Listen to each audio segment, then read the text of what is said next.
नमो विष्णुपादाय कृष्णपृष्ठाय भूतले श्रीमते भक्तिवेदांत स्वामिनिति नामिने। नमस्ते सारस्वती देवे गौरवाणी प्रचारिणे निर्विशेष शून्यवादी पाश्चात्यस्तारिणे। नमो विष्णुपादाय कृष्णपृष्ठाय भूतले श्रीमते गोपाल कृष्ण गोस्वामिनिति नामिने। प्रभुपादस्य साहित्य य प्रकाश्य वित्तिरिच प्रचारम कृतवान् साधु भगवत्पादाय ते नमः। जय श्री कृष्ण चैतन्य प्रभु नित्यानंद श्री अद्वैत गदाधर शिवासादि गौर भक्तवृंद। हरे कृष्णा कृष्णा कृष्णा हरे हरे, हरे राम राम राम। ही होलनेस परम पूज्य गोपाल कृष्ण गोस्वामी महाराज की जय।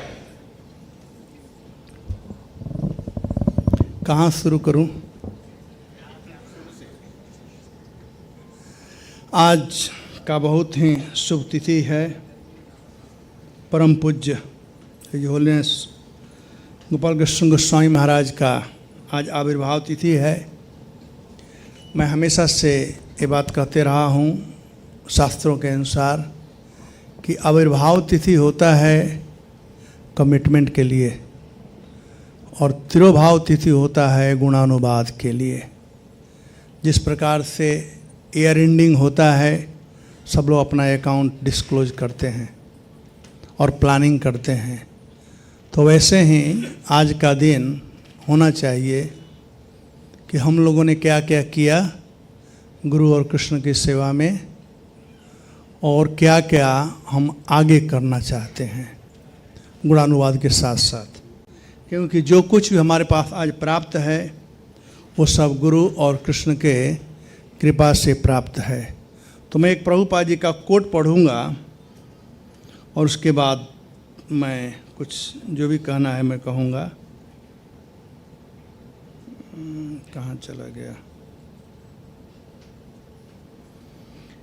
Initiation is a formality, seriousness is real initiation. You have to think yourself whether you are going to take seriously this Krishna consciousness. It is your decision. Initiation is formality. If you are serious, that is real initiation. So, if you have understood the Krishna philosophy and if you have decided that you will take Krishna consciousness seriously and preach the philosophy to others, that is your real initiation. My touching is simply a formality, or initiation is simply a formality. It is your determination. Room conversation and interview, July 3, 72 in New York. Srila Prabhupada की जय। तो प्रभुपाद जी जो यहाँ पर बताए, हम देख सकते हैं हिज होलीनेस गोपाल कृष्ण महाराज के जीवन काल में कि वे किस प्रकार से सभी कार्यों को करने के लिए बड़े सीरियस थे।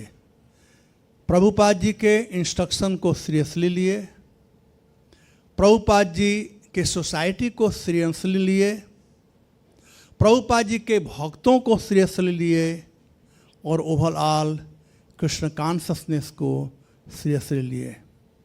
चूँकि विजेता प्रभु, फिर विजेता कौन? ओके।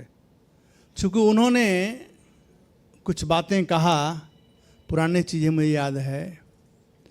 जब मैं यहाँ पर महाराज हमको लेकर के आया यहाँ पर 78 में, तो नया मंदिर खुला था। मैं आया ऑफ कोर्स नवंबर में, तो मैं देखा कि महाराज प्रत्येक डायरामा को प्रणाम करते थे। आ जाते थे करीब 3 बजे मंदिर में और प्रत्येक डायरामा को प्रणाम करते थे। और तमाल कृष्ण महाराज इत्यादि थोड़ा उसको फन के रूप में हंसी मजाक में कहते थे। तो एक बार तमाल कृष्ण महाराज कह रहे थे कि when Gopal join in Montreal, all the photo which were hanging in temple hall, he have to offer obeisances and same thing he is doing. ये है प्रैक्टिस, ये है टेकिंग कृष्ण कॉन्शसनेस सीरियसनेस। और हम देख सकते हैं कि जितना दिन महाराज इस धराधाम पर रहें, उनका ठाकुर जी से कितना संबंध रहा है, कितना अटैचमेंट रहा है। बैड हेल्थ के बाद भी भगवान का जो पूजा आरती जो है वो कभी नहीं छोड़े। अपने रूम में देखा अनुत्तमा प्रभु कुछ कर रहा है, लेकिन असली चीज़ महाराज अंत में करते थे। जहाँ भी ट्रैवल किए वे डीटी को लेकर गए। ये है सीरियसनेस महाराज का। जहाँ तक प्रभुपाद जी के इंस्ट्रक्शन का, महाराज हम लोग तो अन्य भी पुस्तक पढ़ लेते हैं, लेकिन महाराज कभी भी प्रभुपाद जी के पुस्तकों के अलावा और कोई पुस्तक नहीं पढ़े। हमारे घर में बहुत सा पुस्तक है, उसमें से मैं आशा करता हूँ कि 25% ज़्यादा पुस्तक किताब जो है महाराज के द्वारा दिया गया है। कोई भी आता था उनको देता था किताब, वो हमको बुलाते थे और कहते तुम ले जाओ, तुम पंडित जी हो, पढ़ो इसको, ले जाओ। वो नहीं पढ़ते थे। कहीं भी कंट्रोवर्सी होता था किसी चीज़ में तो महाराज सेफ रास्ते से निकल जाते थे। किसी कंट्रोवर्सी में महाराज कभी आज तक पड़े नहीं। हमेशा वे सॉल्यूशन ढूंढते थे। इनफैक्ट प्रभुपाद जी एक बार कहे कि by argument you can not solve the problem, by discussion you can solve the problem. तो महाराज इसमें विश्वास करते थे। हम लोग देखे हैं जो यहाँ पर मैनेजमेंट में हैं सब लोग, कितने लोग खूब गर्म होकर मीटिंग में डिस्कशन, लेकिन महाराज शांति से और डिस्कशन के द्वारा उसको वे सोल्व कर देते थे। इसीलिए महाराज सबके लिए बड़े ही प्रिय थे। हमें नहीं लगता है कि इस्कान में, हाँ कुछ सीनियर लोग थे जो फ़ोन करते थे, लेकिन फिर भी वे लोग महाराज को सम्मान देते थे हमेशा। एक बार मैं महाराज से पूछा था, मैं कहीं लॉस्ट हो गया, एनीवे मैं कह रहा था कि हाँ याद है सम्मान का बात। ये अभी रिसेंटली का है, 2018 में कानपुर में मिड टर्म जीवीसी मीटिंग चल रही थी। महाराज कुछ कहना चाहते थे और आप लोगों ने देखा होगा कि टुवार्ड्स द एंड महाराज का हाथ नहीं उठता तो इतना ही उठाते थे, ज़्यादा नहीं पूरा नहीं उठा पाते थे, इतना ही उठाते थे। महाराज 3-4 बार हाथ उठाए, लेकिन पता नहीं पर्पसली या जैसे भी जो मीटिंग चेयर कर रहे थे वो महाराज को रिकॉग्नाइज नहीं किए। और सब लोग देख रहे हैं कि महाराज कुछ कहना चाहते हैं लेकिन रिकॉग्नाइज नहीं किए। तो भक्ति चारू महाराज बिकेम वेरी एंग्री एंड वो ही स्टार्टेड शाउटिंग चेयरमैन के पर। तो अपने को समझते क्या हो, Gopal Krishna Maharaj senior most, he is raising he hand many time, उनको तुम बुला नहीं रहे हो बोलने के लिए। वो अमेरिकन चेयरमैन थे एनीवे, तो बुला नहीं रहे हो। तुम्हारा कहना नहीं ना, ओके आई एम ओके। जो अपराध किया उससे भी महाराज आकर क्षमा मांगे कि I am very sorry, I don't mean anything, क्योंकि उन्होंने सुना कि मेरे चलते भक्ति चारू महाराज ने उनको डांट दिया। ऑफ कोर्स बाद में महाराज को जो कहना था कहे। तो मैं ये कह रहा था किसी प्रकार से महाराज किसी के चरणों में या किसी के पास न तो शाउटिंग करते थे और न कोई किसी प्रकार का अपराध करते थे। मैं कह सकता हूँ कि महाराज प्रभुपाद जी के एक निष्ठ भक्तों में से एक हैं। जो कुछ भी किए सब प्रभुपाद जी के प्रसन्नता के लिए किए। मैं 2 घटना बताऊंगा, ज़्यादा नहीं, क्योंकि चक्रवर्ती प्रभु घंटी बजा देंगे, तो 2 घटना बजाऊंगा। एक घटना, एक बार बहुत पहले का बात है, महाराज से मैं पूछा कि महाराज आप अपने शिष्यों को आगे क्यों नहीं बढ़ाते हो। मैं देखता हूँ बहुत से गुरु अपने शिष्यों को बढ़ाते हैं। तो महाराज ने 2 मिनट सोचा, फिर बोले ये आगे वही बढ़ेगा जिसमें उसकी योग्यता हो। मैं कभी नहीं देखता हूँ कि मेरा शिष्य है और ये दूसरे का शिष्य है। मैं देखता हूँ कि प्रभुपाद जी की सेवा में कौन योग्य है और उसी को मैं आगे बढ़ाता हूँ। और यह महाराज कर करके दिखाए।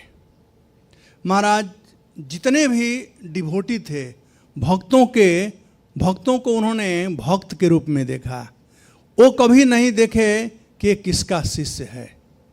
वो भक्त के रूप में देखे। जो भी उनसे मिलने गया उनसे महाराज मिलते थे, बात करते थे। रास्ते में कोई मिल जाए उनसे मिलते थे, बात करते थे, सीनियर हो जूनियर हो, कोई भेदभाव नहीं था। और यही उनमें गुण था जिसके चलते सभी लोग उनको चाहते थे, चाहे सीनियर हो चाहे जूनियर हो। मैं पहले बता चुका हूँ कि महाराज ही एक ऐसे जीवीसी थे जिनके साथ प्रभुपाद जी के बहुत ज़्यादा शिष्य लोग सेवा करते थे, चाहे इंडिया हो, चाहे कनाडा हो, चाहे अमेरिका हो। प्रभुपाद जी के सबसे ज़्यादा शिष्य लोग थे महाराज के साथ में, क्योंकि सबको वो हमेशा क्रेडिट देते थे सभी काम के लिए, स्वयं क्रेडिट कभी उन्होंने नहीं लिया। ठीक वैसे ही ये अपना कल्चर है, ये अपना परिवार का, कुटुंब का एक कल्चर है। इस्कान एक कुटुंब है।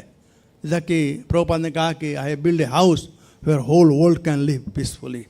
तो घर में सब लोग पीसफुल कैसे रहेंगे, मैं पता नहीं मुझे कि आप लोगों की कौन कहाँ से आया क्या है, लेकिन जहाँ से मैं आया हूँ वहाँ पर सिस्टम ऐसा है कि मेरे पिताजी मुझको प्यार उतना नहीं करेंगे जितना कि मेरे चाचा के बच्चों को करेंगे, या अपने बड़े भाई के बच्चों को करेंगे, और बड़ा भाई हमको प्यार करेगा। तो ये परंपरा हम लोगों का हमारे यहाँ पर कल्चर है, और ये कल्चर जो है लगता है कि वैदिक कल्चर है। और मैं महाराज में यह बात देखा कि कभी भी महाराज के शिष्य लोग गए कुछ कंप्लेन लेकर के, तो महाराज नहीं ऐसा कुछ नहीं बोलते थे, बोलते थे सही क्या है और गलत क्या है। तो यह गुण जो था एक बहुत ही अट्रैक्टिव गुण था महाराज का।